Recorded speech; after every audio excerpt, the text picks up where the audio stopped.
हम आचार्य मम्मट प्रतिपादित काव्य भेदों की चर्चा कर रहे थे, जिसके अंतर्गत ध्वनि काव्य का अध्ययन पूर्व में कर चुके हैं। आचार्य मम्मट ने 3 भेदों की चर्चा की है।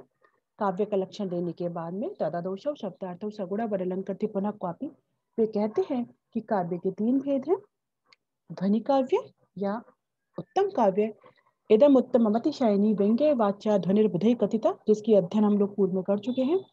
उसके बाद में हम लोग किसके काव्य के अध्ययन कर रहे हैं? दूसरा जो काव्य भेद है जो आचार्य मम्मट ने दिया है वह है गुणीभूत व्यंग्य काव्य। दूसरा काव्य का जो भेद है वह है गुणीभूत व्यंग्य काव्य। देखिए क्या कहते हैं, अतादृशी गुणीभूत व्यंग्यम तु मध्यमम। अतादृशी, अतादृशी का अर्थ किया है उन्होंने वाच्यात अनतिशायनी। अतादृशी यानी वैसा ना होने पर।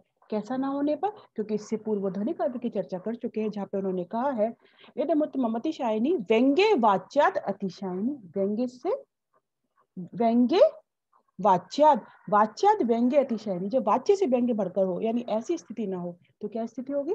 यानी वाच्य से बढ़कर के व्यंग्य नहीं है।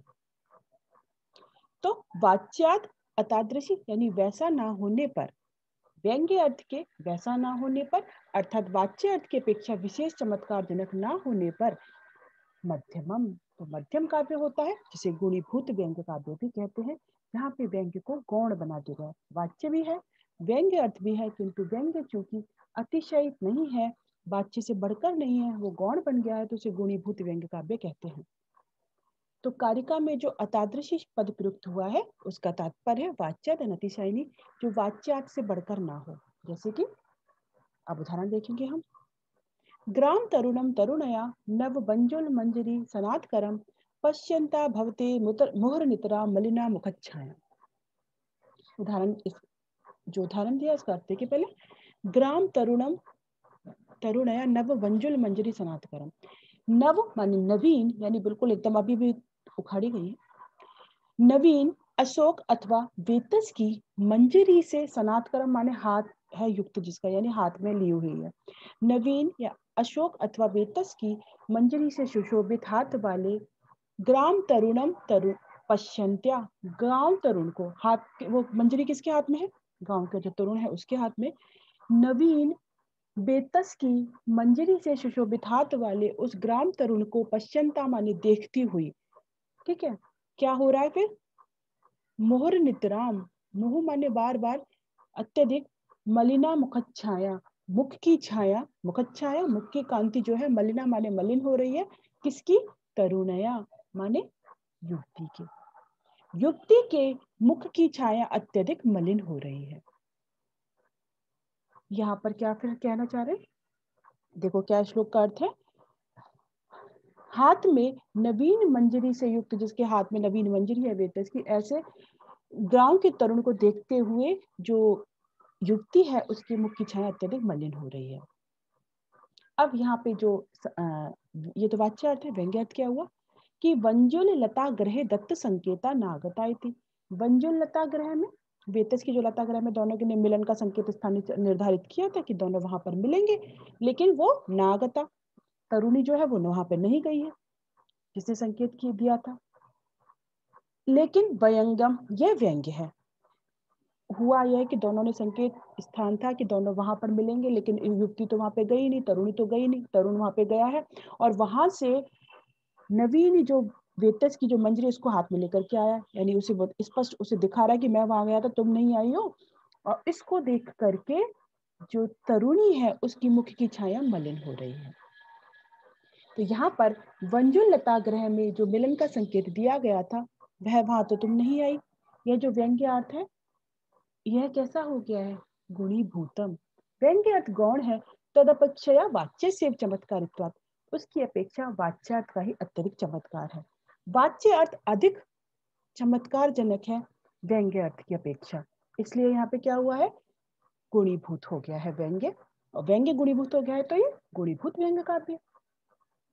यहाँ पे क्या कहना चाह रहे हैं एक चीज, कि जो ग्राम तरुणम पद प्रयुक्त के ऐसा लग रहा है कि गांव में एक ही तरुण है, मतलब वही सबसे सुंदर है, तरुण है, और या इसका मतलब क्या है, अनेक युक्तियों से प्राप्त करना चाह रही है, अनेक युक्तियों के द्वारा प्रार्थ्यमान है।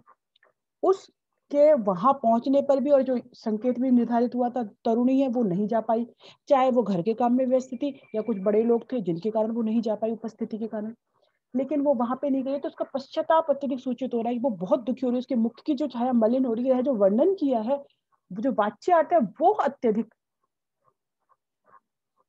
चमत्कार जनक है व्यंग्य अर्थ की, कि तुम वहां पे जो संकेत स्थान था वहां पे नहीं आई, यह जो व्यंग्य अर्थ है उसकी अपेक्षा।